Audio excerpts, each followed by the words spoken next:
Greetings, members, one and all of the Salivation Nation. There is a lot happening in the world today, and any one of the events that are occurring will certainly make a mark on the precious metals sector. But one in particular, I think, is worthy of note, and we're going to talk about that in this video. So let's explore.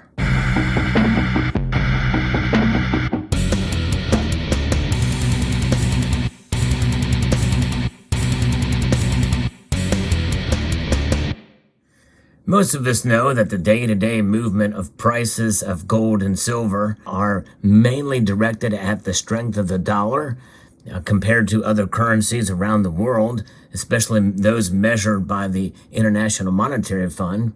We also have bond yields. There's a lot of different factors also weigh in as to what the Fed is doing. But we also know that geopolitical events can play a huge role. And we're going to talk about those generally. But more specifically, we're going to focus on the one driver of gold's price that I think is going to really propel it in 2023. And it may go one way or the other, but likely it's going to be bullish for gold, in my view.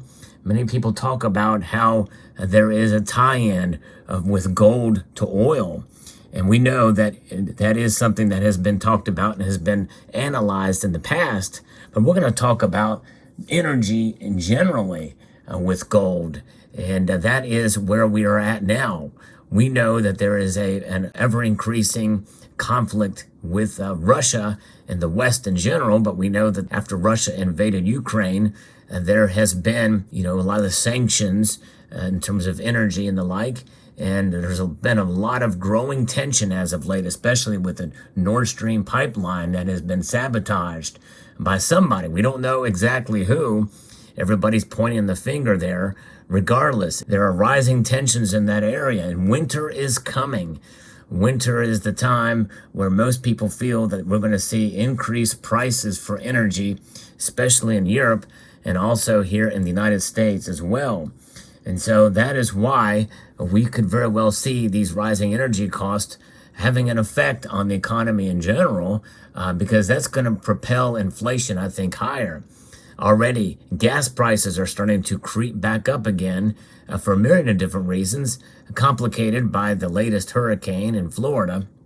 And so therefore, with OPEC now starting to cut production, we're going to likely see higher gas prices as we head into the elections, and especially after the midterm elections here in the United States.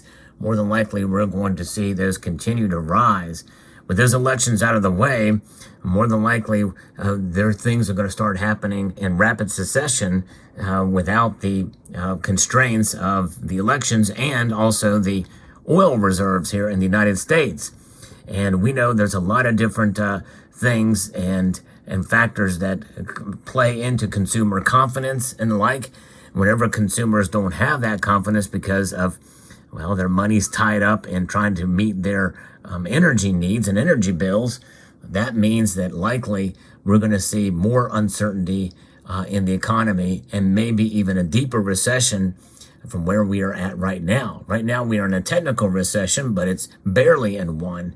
Likely when the numbers come out and we see more about what the Fed does as well come November, we could very well be on the cusp of more greater economic uncertainty. And what does that mean? That means that people will tend to run to the safety of cash, but there's only so long that people will have this value in cash when it keeps on decreasing in value at a rate very close to 10%. The next time the inflation numbers come out, even if it goes down, we're looking at a great increase compared to last year at this time, when it was really starting to go up. So we're talking about a year-over-year increase in inflation from an already inflated number the year prior. We are well into a year of high inflation. And this is something that could turn into hyperinflation very quickly and likely stagflation first. And that could potentially lead to, especially when we're talking about high fuel costs, gold potentially going up even more, and maybe even revisiting that $2,000 an ounce mark again. because it hasn't been that long ago since we were there before. And so that is something to consider. Energy may drive gold's price the most in 2023. And so be prepared for that as we look at all these other factors. Again, this is a macroeconomic view of what could drive gold's price in the coming year, likely starting at the end of 2022. But so position yourselves and consider accordingly your position in gold. And that is something that I think every American and every European and everybody around the world, because gold is the ultimate safe haven and protects us from not only inflation or recessionary times, but economic uncertainty. And really, that's kind of where we are at now. There's a lot of uncertainty in the world, and I think the markets are reacting accordingly. And when there is that level of nervousness, when it won't do to put your safety and your faith in cash, people tend to run to the safety of the one asset that has proven itself for thousands of years. That is gold, folks. Yes, indeed. The yellow metal. That's this yellow metal.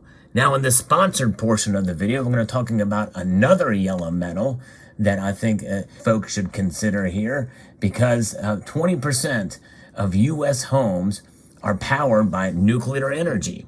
Half of the nuclear energy is imported from Russia. So that means that 1 out of 10 homes rely on Russian nuclear energy. The other half comes from Kazakhstan, Uzbekistan, and other countries. And there literally is no domestic uranium production in America. So well over the 96, maybe even 97% of uranium comes from elsewhere other than North America. In fact, the reason that is because from 1993 to about 2013, there was this program called megatons to megawatts. After the collapse of the Soviet Union, uranium was bought from Russia and converting it from weapons grade uranium to fuel grade uranium. And that's essentially where a lot of North America and the United States got their uranium. So 1 of 10 of homes that rely on Russian nuclear energy. That is something that is amazing to think about and alarming at the same time. We are literally at the mercy of these nations, and especially Russia. And now look at where we're at with our relations with Putin and Russia, the Russian Federation. And so that's why Republicans and Democrats, they agree on very little, but they're united on forging ahead with domestic nuclear energy. Who is at the forefront of that? That's going to be Uranium Energy Corporation. They are the largest North American-focused uranium company in the world. They started in 2005, and now they dominate the American space. Wall Street owns half the company, which includes State Street, Sprott, Fidelity, BlackRock, UBS, and others, comprising of about 45% of their ownership. So they're already invested. The Uranium Energy Corporation, they've got 2 processing plants right now that are fully licensed and fully permitted and ready in Texas and Wyoming. And so that is pretty amazing. They are very well established, and they have 8 projects that are now ready for production. Now, the market cap, think about this for a moment. This may sound like a lot of money, but the market cap is only $1.2 billion. So when you think about that compared to all the uranium companies combined, that's only $20 billion. So that means the opportunity here is incredibly massive. There is now a laser focused on domestic production of uranium. Everybody's pretty much on board with that. Who isn't for more energy being produced here in the United States? And nuclear has bipartisan support in Congress. So it's not very often that you see this level of commitment to alternative energy than what we are seeing now. Everybody agrees that nuclear is the way to go. Now, obviously, there are certain factors that we must take into consideration, and everybody knows that. We want safety is paramount, and that is what uranium energy is all about, too. They definitely are all about safety, and they have a great team that is focused with Amir Adnani, the CEO and the director of Uranium Energy Corporation, and they've got a great track record. They are the company in North America. They have over $182 million on hand. And here's the really cool part. We are all about the physical here. I would never, ever recommend you owning any physical uranium, at least in the pure form, whether it be weapons grade or fuel grade uranium. It can be very dangerous to hold it. Unlike gold, which is inert, it doesn't react at all. Uranium Energy Corporation, they own 5 million pounds of uranium that are stored in drums. So it's literally a company that is backed by the physical itself. They've got it on hand. They've got physical uranium. So there is that, and that's a pretty impressive thing. They also own plenty of shares of Uranium Royalty Corporation. I've actually covered that company as well. So there you have it. Now, this is an opportunity, and I think there's a lot of potential here. So I would encourage you to check out their website. I will post a link in the description to their website to check them out. I would encourage you to reach out to them and to do your own due diligence and research on the company. But it provides a great opportunity, especially in the times we live in today. So let me know what your thoughts are in the comment section below. Hope you found this video insightful, and want to extend a multitude of gratitude to you all for taking the time to watch, and encourage you to please rate, share, comment, and subscribe.